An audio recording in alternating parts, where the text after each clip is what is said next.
Assalamualaikum warahmatullahi wabarakatuh. Halo gengs, jumpa lagi bersama Michan di channel Kisah Misteri. Kali ini Michan akan menceritakan cerita baru ya geng, yang berjudul Jadi Tumbal Pesugihan untuk Lunasi Hutang.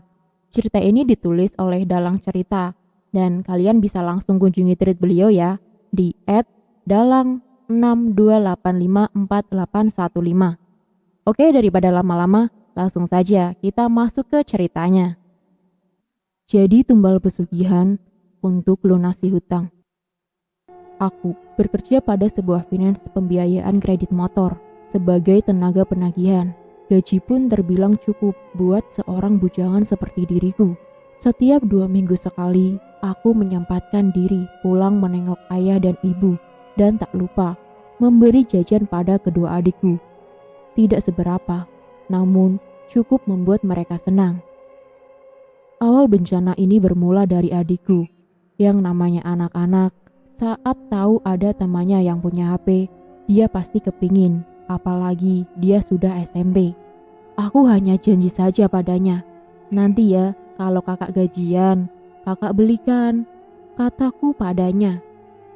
Namun ternyata adikku tidak sabaran, dia terus merengek pada ibuku. Alhasil, ibu pinjam uang pada seorang rentenir. Di kampung saya ada seorang rentenir. Dia pendatang di kampungku. Dia berasal dari Sumatera sana. Semua mengatakan kejamnya luar biasa. Namun anehnya, tiada satupun warga yang berani menentang dia. Semua takut dan tunduk. Walaupun rentenir itu menyita barang sebagai jaminan ketika tidak bisa membayar tepat pada waktunya. Belum lagi denda dan bunga uang yang terus bertambah. Namun yang namanya keperluan, hal itu membutakan mata semua warga. Padahal di kampung waktu itu ada koperasi simpan pinjam, tapi banyak dari warga yang pinjam ke rentenir tersebut. Awalnya aku tidak tahu kalau ibuku salah satu orang yang ikut hutang ke rentenir tersebut. Setiap aku pulang, kulihat sepertinya ibu memendam sesuatu. Namun ia diam saja. Dan aku sedikit terkejut sewaktu kulihat adikku sudah punya HP baru. Aduh, HP-nya baru, siapa yang belikan dek? Tanyaku. Ibu kak, jawab adikku. Aku ke kamar ibu dan bertanya kepada beliau. Ibuku mengiyakannya. Katanya uangnya dari hasil tabungan yang dikumpulkan sedikit demi sedikit. Aku pun percaya saja. Seminggu sudah aku pulang dari kampung halamanku. Rasanya letih tubuh ini setelah seharian bekerja di bawah teriknya matahari. Namun saat mau merebahkan tubuhku dengan mata sedikit terkantuk, tiba-tiba HP-ku berbunyi. Aku lihat adikku yang menelepon. Ya dek, ada apa? Tanyaku. Hanya isak tangis yang ku dengar. Dengan suara yang tersendat-sendat, akhirnya adikku berbicara juga. Ibu kak, ibu. Jawabnya sambil terisak. Ya, ada apa dengan ibu? Tanyaku seolah tidak ingin terjadi apa-apa. Cepat pulang sekarang kak, isak adikku. Tanpa buang waktu, aku langsung beranjak. Tak kupedulikan tubuh letihku. Yang ada dalam benakku, aku harus pulang. Aku ingin tahu ada apa dengan ibuku, sosok wanita yang paling aku sayang. Kupacu motorku dengan kecepatan tinggi. Namun tak lupa doa-doa terus kupanjatkan agar aku sampai dengan selamat ke tempat tujuan. Tak perlu waktu lama, 2 jam sudah aku tempuh. Akhirnya aku sampai juga. Aku masuk ke rumah. Kulihat ibuku mengerang kesakitan dan ayah serta adikku hanya menangis. Aku pun langsung memeluk tubuh ibuku. Ibu kenapa bu? Tanyaku. Aku tidak apa-apa nak, jawabnya. Aku marah pada ayah dan adikku. Kenapa ibu tidak dibawa ke dokter? Tapi kata ayahku, ibuku yang tidak mau.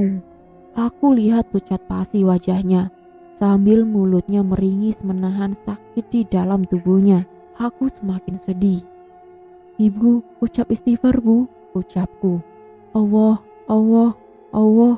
Aku terus membisikkan kalimat itu di telinga ibuku. Namun, Allah berkehendak lain. Ibuku meninggal tepat pukul 3 dini hari. Bisa terbayangkan gimana meledaknya tangis seisi rumah. Aku hanya termenung. Aku belum bisa membahagiakan dia. Dan ada satu ganjalan di hatiku, yaitu ibuku sebenarnya sakit apa. Karena selama ini dia baik-baik saja.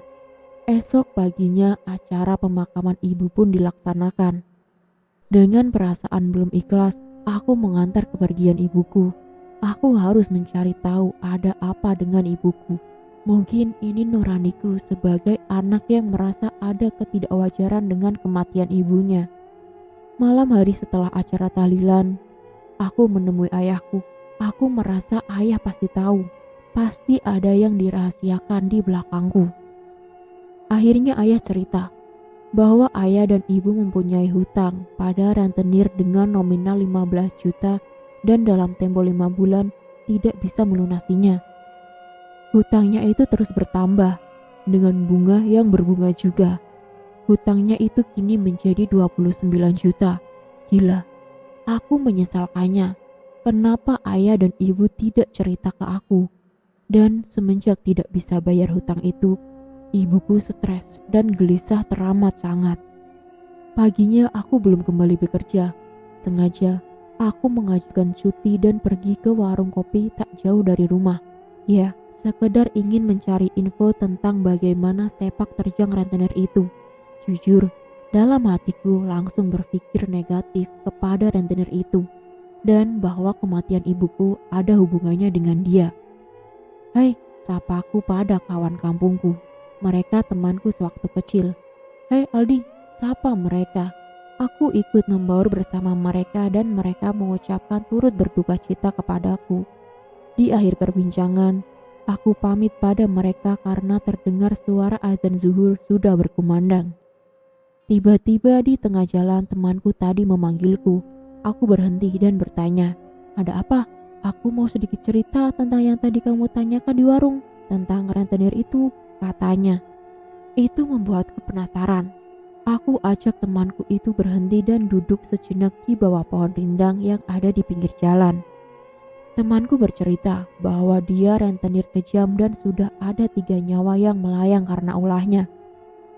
Aku tidak langsung percaya. "Kok bisa?" tanyaku. "Iya, semua yang meninggal pasti yang berhutang padanya. Dia punya ilmu pesugihan kuda.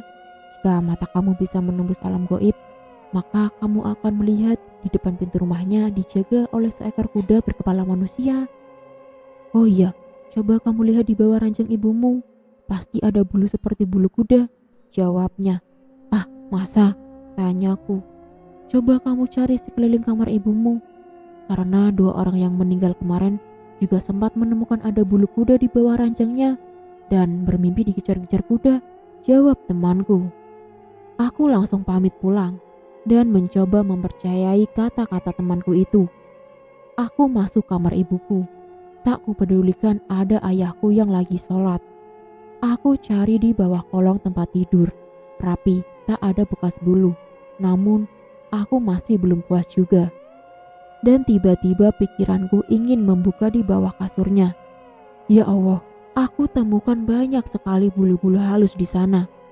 Ayahku pun bertanya dan mendekatiku. "Ada apa?" Aku ceritakan saja yang tadi disampaikan oleh temanku. Dan sepertinya ayah sudah tahu itu semua. Memang sempat juga sebelum ibuku meninggal, ia bermimpi dikejar-kejar kuda. Namun ayahku tidak mau cerita karena takut akan melahirkan dendam di hatiku. Dan ternyata semua itu benar. Ya, aku dendam. Aku harus menuntut balas kematian ibuku. Pagi-pagi benar aku berangkat ke kota XXX, Jawa Timur, di mana banyak orang bilang di kota tersebut rajanya santet. Nyawa orang di sana hanya seharga 1 pak rokok. Bisa juga paginya sehat tapi sorenya gila, hanya dengan imbalan 1 bungkus rokok. Tergantung permintaan kita dan segala resikonya kita yang menanggung. Dengan bekal alamat yang kudapati dari seorang sahabat, akhirnya pondokan di dalam hutan pinggiran desa di kota tersebut aku temukan juga. Katakanlah dia seorang dukun sakti bernama Ki Panjul. Aku menceritakan semua permasalahan yang terjadi dengan keluargaku. Tujuanku sebenarnya hanya ingin cari tahu apa benar ibuku jadi tumbal atau santet dari rentenir tersebut. Dan rupanya Ki Panjul cukup paham apa yang berkecambuk di hatiku.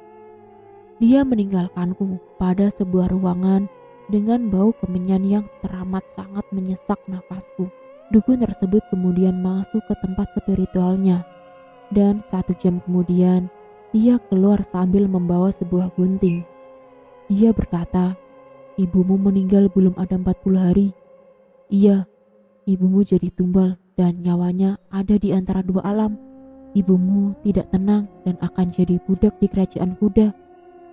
Namun jika kamu berani bongkar kuburan ibumu dan menanam gunting ini di samping pocongnya dengan mulutmu, lalu setelah itu baca mantra yang aku kasih ini, maka ibumu akan bangkit.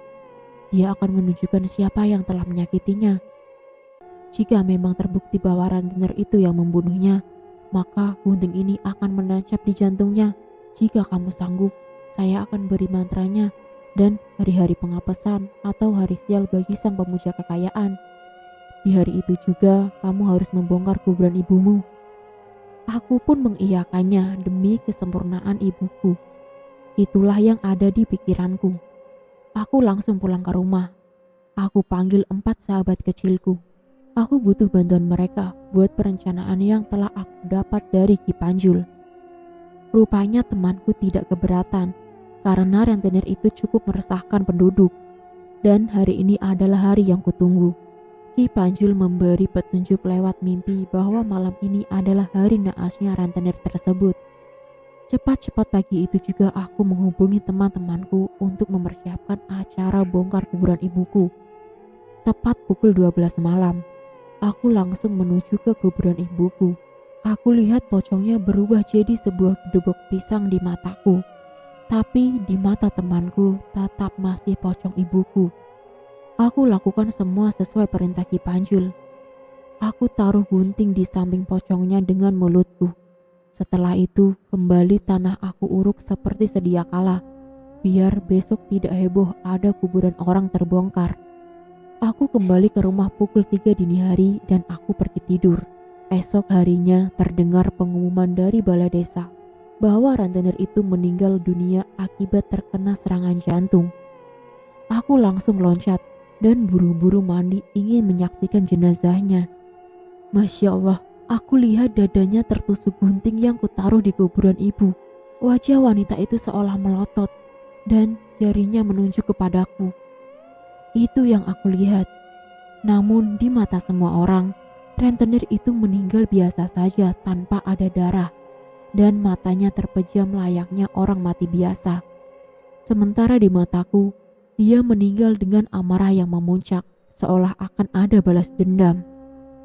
Demikian kisah ini masih aku simpan rapat, dan hanya sahabatku tadi saja yang tahu. Kini tak pernah ada ketenangan dalam hidupku. Hingga cerita ini aku kisahkan, masih saja terus terngiang ringkik kuda setiap malam. Terkadang aku melihat sosok wanita yang mirip dengan rentenir itu terus menunjukkan tangannya kepadaku. Aku hampir gila karena terus-terusan dikejar oleh bayangan semua itu. Kini aku memutuskan untuk tinggal di sebuah pesantren yang dipimpin seorang kiai.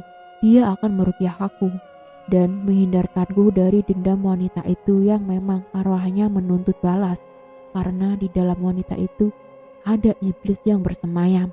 Dan selesai. Sekian dan itulah kisah misteri dari cerita yang berjudul Jadi Tumbal Pesugihan untuk Lunasi Hutang. Dan di sini Michan cuma mau berpesan ya gengs, dendam tidaklah membawa ketenangan dalam hidup, oke? Dan terima kasih Michan ucapkan untuk kalian yang sudah menonton video kali ini.